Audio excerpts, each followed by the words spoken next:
하나님 말씀은 에스라서 6장 1절부터 12절 말씀까지입니다. 제가 봉독합니다. 이에 다리오 왕이 조서를 내려 서적 곡간 곧 바벨론에서 보물을 쌓아둔 곳에서 조사하게 하였더니 메데도 앙메다 궁에서 한 두루마리를 얻으니 거기 기록하였으되 고레스 왕 원년에 조서를 내려 이르기를 에루살렘 하나님의 전에 대하여 이르노니 이 전 곧 제사드리는 처소를 건축하되 지대를 견고히 쌓고 그 전에 고는 69규빗으로 광도 60규빗으로 하고 큰 돌 3켜에 새나무 1켜를 놓으라. 그 경비는 다 왕실에서 내리라. 또 느부갓네살이 예루살렘 전에서 취하여 바벨론으로 옮겼던 하나님의 전 금은 기명을 돌려보내어 예루살렘 전에 가져다가 하나님의 전한 각기 본처에 둘지니라 하였더라. 이제 강서편 총독 다뜨네와 스달보스네와 너희 동료 강서편 아바삭 사람들은 그곳을 멀리하여 하나님의 전 역사를 막지 말고 유다 총독과 장도들로 하나님의 이 전을 본처에 건축하게 하라. 내가 또 조서를 내려서 하나님의 이 전을 건축함에 대하여 너희가 유다 사람의 장로들에게 행할 것을 알게 하노니 왕의 재산 곧 강서편 세금 중에서 그 경비를 이 사람들에게 신속히 주어 저희로 지체치 않게 하라. 그 소용물 곧 하늘의 하나님께 드릴 번제의 숫송아지와 수양과 어린 양과 또 밀과 소금과 포도주와 기름을 예루살렘 제사장의 소청대로 영락없이 날마다 주어 저희로 하늘의 하나님께 향기로운 제물을 드려 왕과 왕자들의 생명을 위하여 기도하게 하라.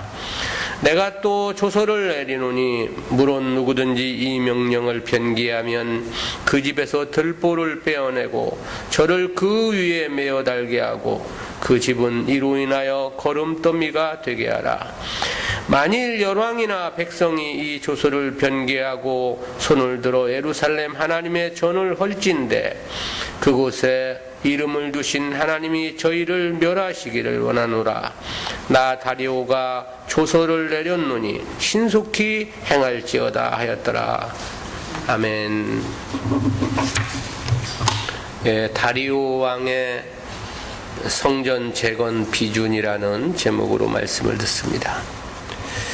본장은 1차 바벨론 포로 귀환과 성전 재건을 기록한 1장부터 6장까지의 1년 기사 중 최종 편입니다. 성전 파괴가 BC 586년에 있었습니다. 그런데 성전 재건은 BC 516년에 완공이 되었습니다.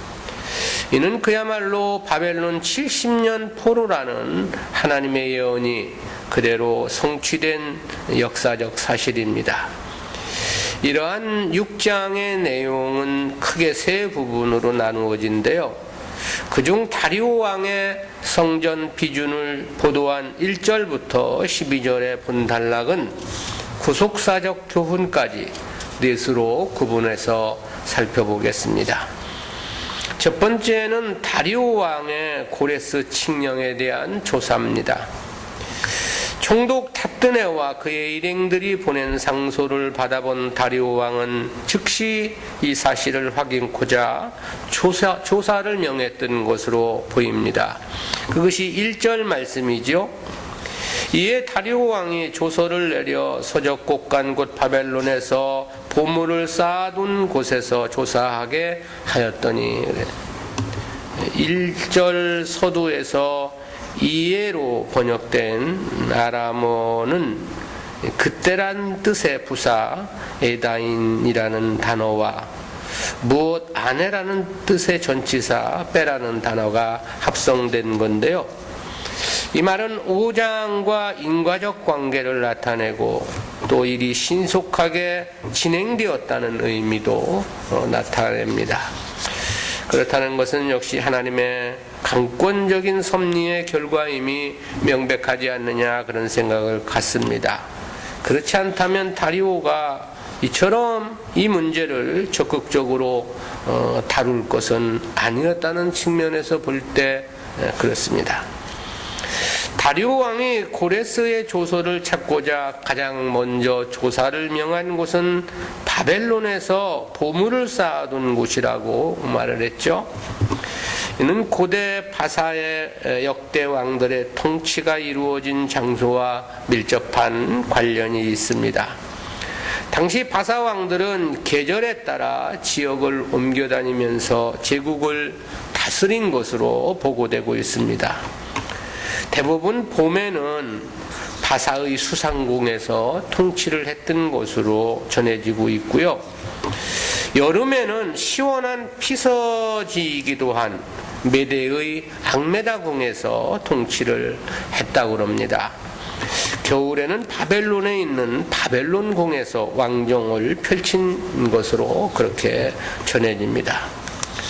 또한 이 바사 왕들은 통치의 행위와 관련하여 발생한 문서들은 그 사건 당시 자신이 머물렀던 궁의 문서 창고에 보관했던 것으로 알려지고 있습니다. 따라서 다리오 왕은 다뜨네가 올린 보고서를 보고 고레스 왕이 성전 재건을 허락했다면 그 시기가 겨울이었을 것으로 추정한 것으로 보입니다. 그래서 맨 먼저 바벨론 궁의 보물을 쌓아둔 곳을 조사하게 했던 것이 아니냐, 그런 생각을 갖게 하는 거죠. 근데 실제 고레스의 조서를 찾은 곳은 메데도 악메다 궁이었다고 그랬습니다. 2절이죠. 메데도 악메다 궁에서 한 두루마리를 얻으니 거기 기록하였으되 그랬습니다. 이는 바벨론궁 서고에서는 고레스 왕의 조서를 찾지 못했음을 전제한 말씀이죠. 그렇지만 포기하지 않고 계속 조사를 하게 했다는 것을 또한 의미해 줍니다. 악메다궁은 메데도에 있는 여름 휴양 별궁입니다. 그렇다는 사실에서 볼 때 이 고레스의 조서는 BC 538년 여름경에 내려졌다, 그렇게 볼 수 있는 것입니다. 두 번째는 고레스 칙령에 대한 사실 확인입니다. 본 단락은 그 찾은 바 조서에 어떤 내용이 기록되었는가를 밝힌 부분인데요. 내용은 세 부분으로 구분이 됩니다. 첫 번째는 조서를 내린 시점입니다. 이에 대해서 3절 전반절에서 고레스 왕 원년에 조서를 내려 이르기를 그랬죠. 이는 본서 1장 1절부터 4절에 소개된 내용과도 같습니다. 여기서 고레스 왕 원년은 바벨론을 멸망시킨 BC 539년인 그 다음에, 즉 BC 538년을 가리키는 겁니다. 고레스가 이때에 이스라엘 민족의 귀환과 성전 재건을 명을 내렸다, 이렇게 볼 수 있는 거고요. 두 번째는 재건될 성전 규모에 대한 내용인데요. 고레스 왕은 당시 재건될 성전의 규모에 대해서도 대략의 지시를 했던 것으로 보이죠. 이에 대해서 3절 후반절부터 4절까지 해서 이렇게 보도했습니다. 예루살렘 하나님의 전에 대하여 이르노니 이전 곧 제사 드리는 처소를 건축하되 지대를 견고히 쌓고 그 전에 고는 60규빗으로 광도 60규빗으로 하고 큰 돌 3켜에 새나무 1켜를 놓으라. 그 경비는 다 왕실에서 내리라 그랬습니다. 네, 이 고레스가 명한 성전의 규모는 일단 매우 대단했다는 평가를 할 수 있습니다. 왜냐하면 성전의 높이를 60규빗으로 할 것을 명하고 있기 때문입니다. 넓이 역시 60규빗이라고 그랬죠. 원래 솔로몬이 지었던 성전의 높이는 30규빗이었습니다. 그리고 그 넓이는 20규빗이고 길이가 60규빗이었는데요. 그런데 고레스가 명한 지금 이 성전은 그에 비해 높이가 2배나 되고 넓이는 3배가 되는 규모인 겁니다. 정말 고레스가 이처럼 큰 성전을 지을 것을 명했을까? 이에 대해서 이 성경학자들은 그럴 것이다라는 것에 대부분 동의를 합니다. 그것은 고레스가 이스라엘의 환심을 사기 위함이고, 그래서 솔로몬 성전의 규모보다 훨씬 더 크게 짓도록 명한 것이 아니냐, 그런 견해들을 나타내고 있는데요. 그렇지만 후에 후속 조치가 따르지는 않았고, 바로 성전 재건 중단 명령이 내려졌기 때문에 이 성전을 그렇게 짓지 못했고, 역시 귀환민들도 역량이 부족해서 작은 성전을 지을 수밖에 없었던 건 아니냐, 그런 견해들을 가지고 있습니다. 그리고 그 건축 양식에 대해서는 큰 돌 3켜에 새나무 1켜를 놓으라 그랬는데요. 이 건축 양식이 과연 무엇을 말하는지에 대해서는 학자들도 정확하게 파악하지를 못하고 있습니다. 대부분 일반적으로 생각하기를 이 큰 돌 이 3켜라는 것은 돌로 3벽을 쌓으라는 것으로 이해를 하고, 나무 1켜를 놓으라는 것은 나무로 1벽을 이렇게 만들어라라는 뜻으로 이해를 하는 경우가 있는데요. 즉 성전의 3면은 모두 돌로 이렇게 벽을 쌓고 한 면은 나무로 만들어라, 그런 뜻으로 이해를 합니다. 만약 이 견해가 옳다고 한다면 나무로 된 벽은 성전의 출입구가 있는 쪽이 아니냐, 그런 생각들도 합니다. 그런데 이 부분이 과연 신빙성이 있는가라는 문제에 대해서는 확신하지 못합니다. 어쨌든 본문의 정확한 의미 규명은 그래서 유보될 수밖에 없는데요. 그러나 사용된 문장에서 보면 어쨌든 과거 솔로몬 성전에 비하면 나무보다 석재가 많이 사용되지 않았느냐, 그런 추정도 해봅니다. 백향목을 레바논에서 채취해서 예루살렘까지 운반해야 했다는 점에서 보면 그럴 가능성은 충분해 보입니다. 세 번째는 성전 기명과 관련한 조서인데요. 성전 기명과 관련한 내용은 5절에서 그렇게 보도를 했죠. 또 느부갓네살이 예루살렘 전에서 취하여 바벨론으로 옮겼던 하나님의 전 금, 은 기명을 돌려보내어 예루살렘 전에 가져다가 하나님의 전 안 각기 본처에 둘지니라 하였더라. 느부갓네살 왕이 탈취해온 성전 기명들을 돌려보내라는 조서와 함께 그것들을 각각 본래의 위치에 배치할 것을 명한 내용이죠. 이러한 상세한 조서는 저가 하나님의 감동에 의한 조처였을 것으로 추정이 됩니다. 바벨론의 마지막 왕이었던 벨사살은 성전의 기명들을 가지고 술을 따라 마시다가 하나님으로부터 형벌을 받았죠. 그런데 고레스는 그러한 역사적 사실을 잘 알고 있었던 것이 아니냐, 그런 생각을 해보기도 합니다. 그러기에 저는 성전 기명들에 대해 보다 각별함을 나타낸 것이 아니냐, 그런 생각을 갖게 합니다. 세 번째는 다리오 왕의 성전 재건 비준 조서입니다. 앞에 1절부터 5절까지는 메데도 앙메다 궁에서 찾은 고레스의 조서에 대한 내용이었습니다. 근데 이어진 6절부터 12절은 다리오 왕이 내린 답서에 대한 기술입니다. 첫 번째는 성전 재건 비준 명령입니다. 다리오가 고레스의 칙령을 확인했고 그에 따라 성전 재건 공사를 비준해 준 거죠. 이에 대해 6절 7절에서 그렇게 보도를 했습니다. 이제 강서편 총독 다뜨네와 스달보스네와 너희 동료 강서편 아바삭 사람들은 그곳을 멀리하여 하나님의 전 역사를 막지 말고 유다 총독과 장로들로 하나님의 이 전을 본처에 건축하게 하라. 다리오 왕은 1차적으로 총독 다뜨네와 그 일행들에게 예루살렘의 접근 금지 명령을 내렸음을 볼 수 있죠. 이어 성전 건축에 대한 비준을 명한 것으로 그렇게 말씀하고 있습니다. 성전 접근 금지령은 성전 건축을 절대 방해하지 말라는 보다 적극적인 표현이기도 하죠. 그리고 성전 건축은 오직 유다 귀환민들 스스로 주관토록 하라는 그런 의미도 함축되어 있습니다.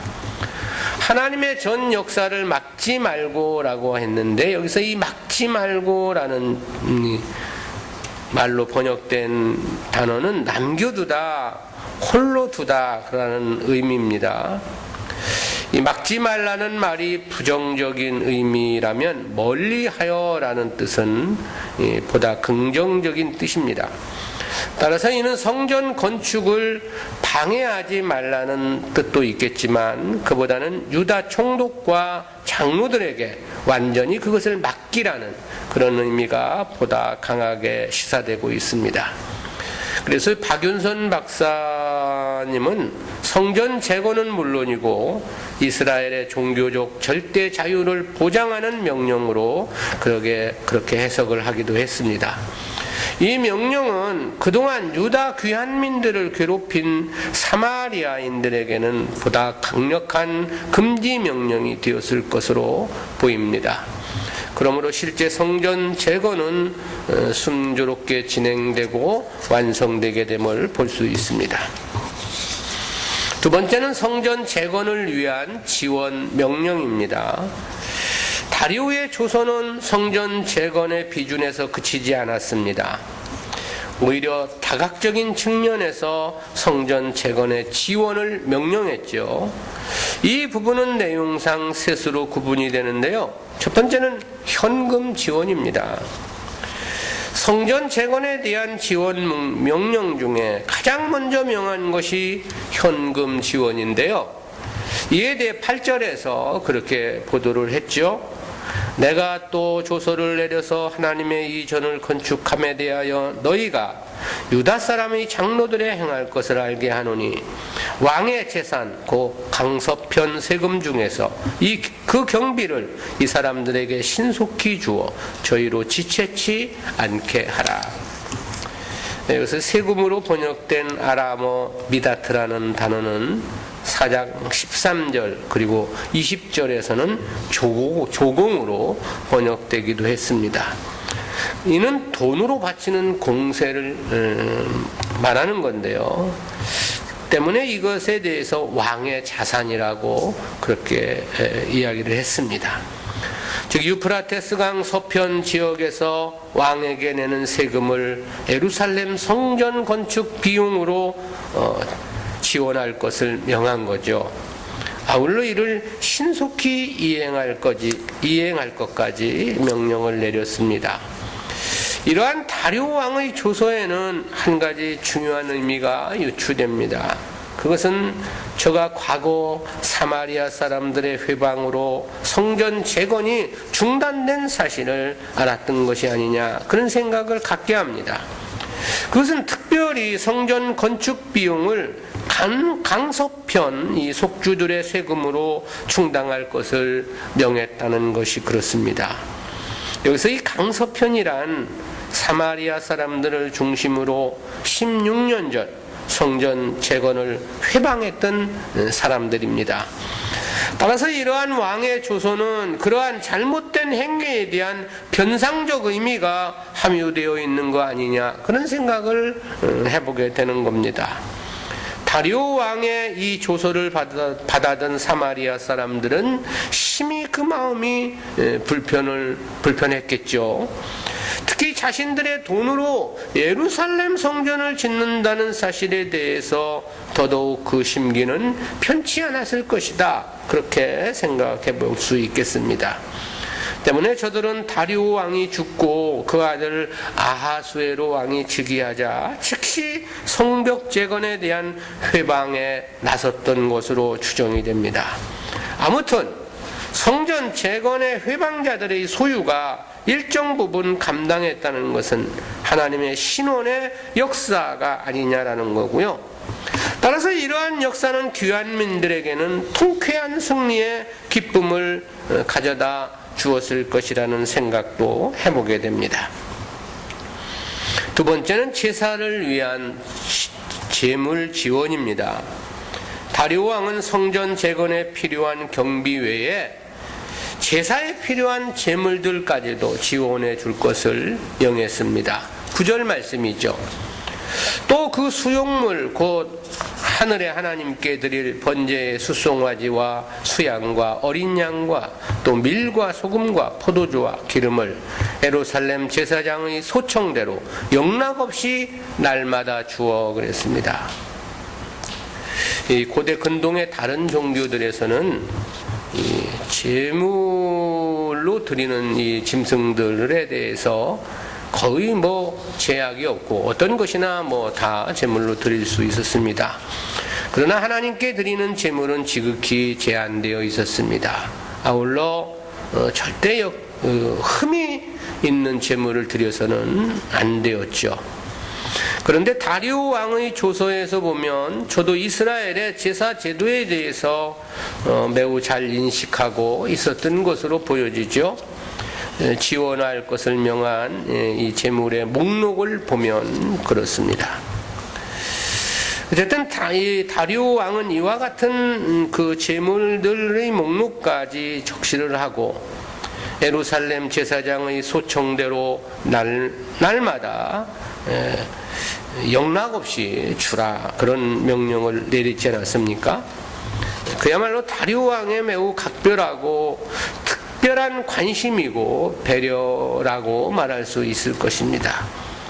그것은 다른 나라 종교들과 달리 오직 하나님 성전에 대해서만 명한 특별한 조처였기 때문에 그렇습니다. 세 번째 지원 목적입니다.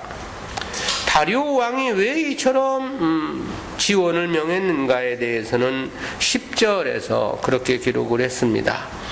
저희로 하늘의 하나님께 향기로운 제물을 드려 왕과 왕자들의 생명을 위하여 기도하게 하라. 즉 자신과 자신의 아들들을 위해 하나님께 기도하게 하기 위함이었다라는 거죠. 다리오 왕의 이러한 언급에서 보면 저 역시 하나님에 대한 높고 크신 이 권세를 깨달았던 것이 아니냐 그런 생각을 갖게 합니다. 그리고 그것은 고레스의 칙령을 통해서였을 것이란 생각도 해보게 됩니다. 고레스라는 인물은 그가 태어나기 이전부터 하나님의 예언에 있었던 인물이죠. 그의 개인적 존재는 물론이고 제국 건설에 대한 내용까지 이미 160년 전에 하나님의 예언이 있었습니다. 그뿐만이 아니죠. 고레스의 이스라엘의 귀한 명령과 성전 재건 칙령 역시 정확하게 성경 예언에 의한 것이었습니다. 이런 사실에 대해서 다리오가 어느 정도 인지하고 있었던 것이 아니냐 그런 생각을 가져보게 되고요. 특히 이 자신의 아버지였던 캄비세스가 통치 말기에 잠시 수메르디스라는 인물에게 왕위를 빼앗기기도 했었는데요. 그 빼앗긴 왕위를 되찾은 인물이 다리오였습니다. 따라서 자신의 운명과 자기 자손들에 대한 명운에 대해서도 매우 큰 염려가 있었던 것으로 추측됩니다.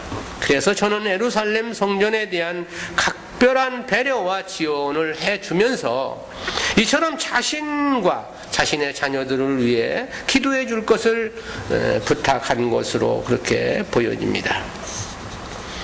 모든 역사를 하나님께서 주관하신다는 사실에서 보면 그야말로 하나님의 역사는 빈틈이 없다 그런 생각을 갖게 합니다.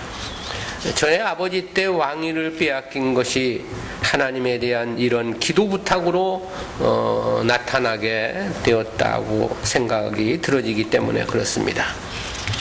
네 번째는 조서의 불이행에 대한 조처와 조서의 신속한 이행을 촉구한 내용인데요. 조서의 결론은 둘로 요약이 됩니다. 첫 번째는 조서의 불이행자들에 대한 형벌 경고입니다. 그것이 11절부터 12절 상반절까지입니다.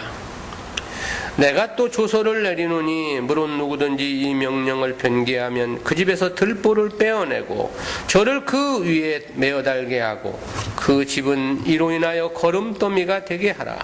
만일 열왕이나 백성이 그 조서를 변개하고 손을 들어 예루살렘 하나님의 전을 헐진대 그곳에 이름을 두신 하나님이 저희를 멸하시기를 원하노라.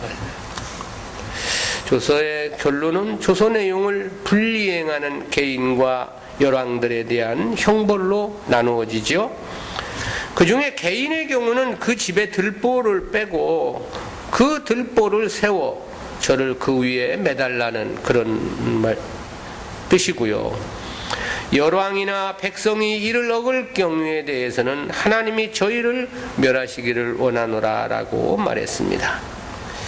이는 바벨론의 멸망을 염두에 둔 말이 아니냐 그런 생각을 해보았습니다. 실제 바벨론은 위대한 대국을 이루었습니다.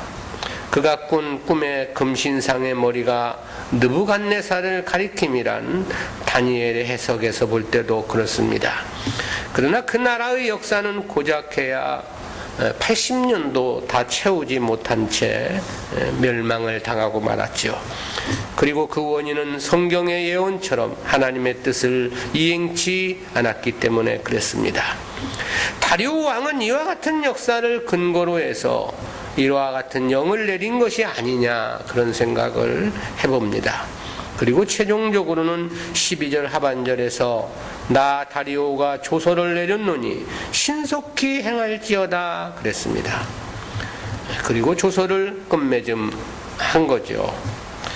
앞서 명한 모든 내용들에 대해서 반드시 그리고 신속히 이행할 것을 촉구한 거죠.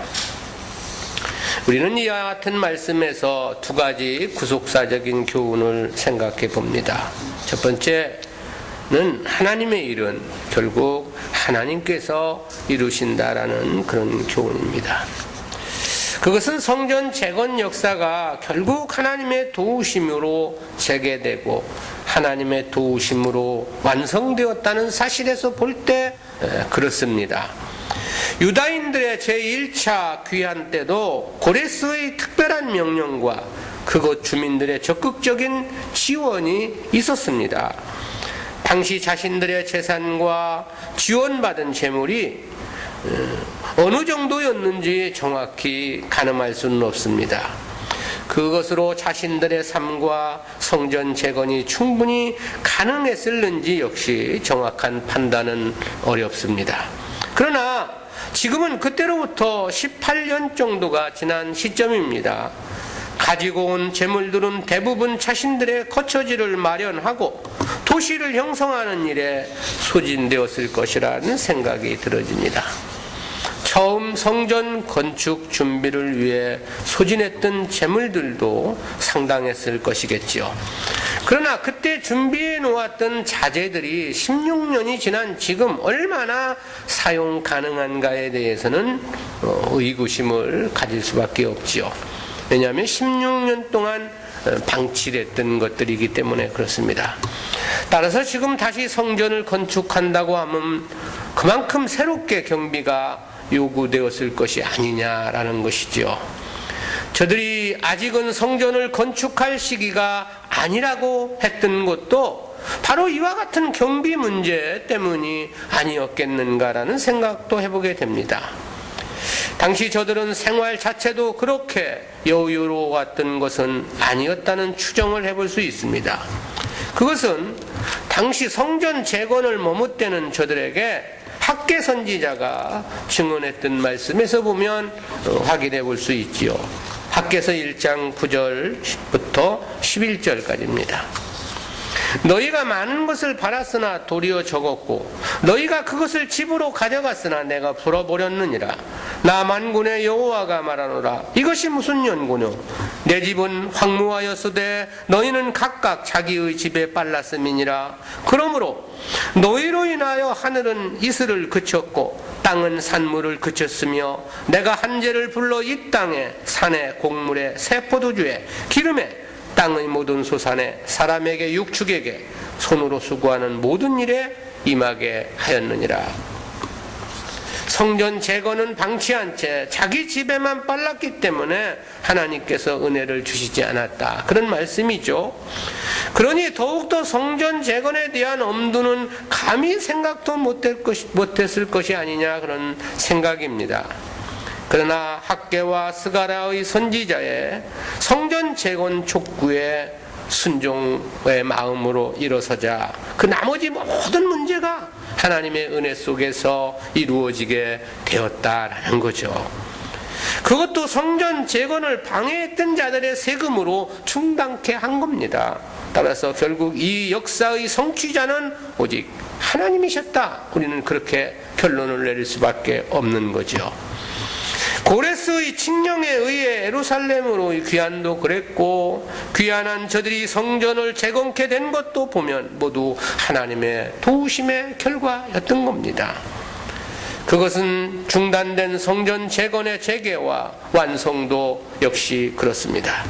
이러한 다리오 왕의 적극적인 도움의 배경에는 하나님의 역사가 있었다라는 거고요. 그러므로 실제 이 모든 역사는 다 하나님이 하신 것임이 명백하지 않느냐라는 것입니다. 이스라엘이 행한 것이란 하나님의 뜻에 순종하고 순응한 것밖에는 달리한 것이 없는 거죠. 따라서 성도가 그 어떠한 위대함을 이루었다 하더라도 자기를 자랑하거나 나타내서는 안 됩니다. 실제 성도는 하나님의 역사에 동참하는 것일 뿐 모든 역사는 하나님께서 이루시는 것이기 때문에 그렇습니다. 만사를 하나님께 감사해야 하는 이유입니다. 오직 하나님께만 영광을 돌려야만 하는 이유이기도 하죠. 하나님의 일이란 모두 사실 하나님께서 이루시는 것이기 때문에 그렇습니다. 두 번째는 사단의 회방은 끝이 없으며 그러나 성도의 시련은 축복이라는 그런 교훈을 생각해 봅니다. 그것은 본문에서의 성전 재개가 모든 시련의 끝은 아니었다는 측면에서 생각해 보는 교훈입니다. 본문의 보도만을 놓고 보면 성전 재건 재개와 완성이 매우 순조롭게 진행된 것처럼 보입니다. 대략 4년여에 걸쳐서 성전은 완성이 되니까요. 다리오 왕의 적극적인 도움으로 실제로도 성전 재건은 무난히 마치게 되었습니다. 그러나 그렇다 해서 악한 세력들의 회방이 여기서 끝난 것은 아니었습니다. 저들은 다리오 왕 이후 아하수에로 왕 때엔 성벽 재건을 방해를 했고요. 그 이후 아닥사스다 왕 때에도 그랬습니다. 느헤미야에 의해 성벽 재건을 재개할 때는 그야말로 심히 집요하고 매우 위협적인 방법으로 성벽 재건을 회방함을 보게 됩니다. 그런 측면에서 보면 어차피 사단의 역사는 세상 종말 때까지 계속될 것은 명백하지 않느냐라는 겁니다. 때문에 마지막 시대의 교회는 모두가 사단에게 점령될 것으로 그렇게 계시록에서는 밝혀주고 있는 거죠. 그렇다면 하나님은 왜 성도들의 신앙생활에 이와 같은 사단의 집요한 회방을 허락하시고 계신 것인가? 하나님께서 하시고자 하신다면 사단의 역사는 결코 믿음의 역사에 근접하지 못하겠지요. 그럼에도 이를 허용하시는 것은 실제 성도들을 향하신, 성도들을 위하는 하나님의 각별하신 역사인 것이다 라는 것이죠. 즉 보다 성도들의 믿음을 견고케 하고 보다 더 영광스러운 하늘의 상급을 주시려는 특별하신 섭리라는 사실입니다. 16년 전 성전 재건이 중단되었을 때 이들의 마음은 그야말로 새카맣게 타들어갔을 것입니다. 얼마나 낙심이 되고 하나님 앞에 나아가 신원을 요청하며 가슴을 쳐 기도를 했겠느냐라는 거죠. 그러나 그 모든 것이 하늘의 보화를 쌓는 삶이었던 것이며 천국의 영광의 기업을 얻는 근거가 된다는 것은 너무나도 명백한 하나님의 말씀이고 성경에서 지시하고 있는 신앙의 원리입니다. 그래서 주님은 의를 위한 핍박은 도리어 기뻐하라고 말씀을 했던 것이고요. 베드로 사도도 그런 말을 한 바 있지 않습니까? 베드로전서 4장 12절 13절입니다. 사랑하는 자들아, 너희를 시련하려고 오는 불시험을 이상한 일 당하는 것 같이 이상히 여기지 말고 오직 너희가 그리스도의 고난에 참여하는 것으로 즐거워하라. 이는 그의 영광을 나타내실 때에 너희로 즐거워하고 기뻐하게 하려 함이라. 무슨 말씀입니까? 그리스도의 고난에 참여하는 것은 그의 영광을 나타내실 때 저로 하여금 즐거워하고 기뻐하게 하시려는 하나님의 특별하신 섭리라는 말씀이죠. 더 큰 상급, 더 큰 영광의 기업으로 자기 백성들을 복주시기 위함이라는 그런 뜻이 아닙니까? 그래서 제가 자주 하는 말이지만 믿음의 원리가 이러한데 우리가 고난이 없는 신앙생활만을 원한다면 어찌 하겠는가라는 것이죠. 늘 하는 말이지만 하나님의 일하심과 섭리하심이 이러한데 그저 희생은 싫고 좋은 것 차고 넘침만을 바란다면 과연 어찌하겠는가 하는 것이죠. 날마다 잔치하는 부자가 밀가루 100포대를 내어 놓았다 한들 그것이 무슨 칭찬거리가 되겠습니까? 먹고 죽을 한 움큼의 밀가루 였기에 그것이 그토록 고귀한 희생이지 않았느냐라는 것입니다. 억만장자가 10억을 연보했다 한들 그것이 무슨 칭찬거리가 되겠습니까? 생활비 전체가 도랩돈 뿐이었기에 주님의 칭찬을 받았던 것이 아니겠느냐라는 것입니다. 우리가 억지로 고난을 당할 수는 없을 것입니다. 그러나 기왕 당하는 고난이고 기왕 맞게 된 가난이라면 더 감사함으로 주를 위해 살아야 하는 거죠. 우리가 스스로 가난해지고 궁핍해질 수는 없을 것입니다. 그러나 어차피 맞이하게 된 극한 시련, 극한 궁핍이라면 더 기쁨으로 주를 위해 헌신할 수 있어야 하는 거죠. 그것은 이것 말고 우리에게 희망은 없기 때문에 그런 것이고요. 아울러 이는 우리들에게 보다 영광스러운 상급을 허락하시려는 하나님의 하나님의 특수하신 축복의 환경이기 때문에 그런 것이죠. 감사함으로 주님을 위해 살아가는 우리들이 되기를 바랍니다. 기도합니다.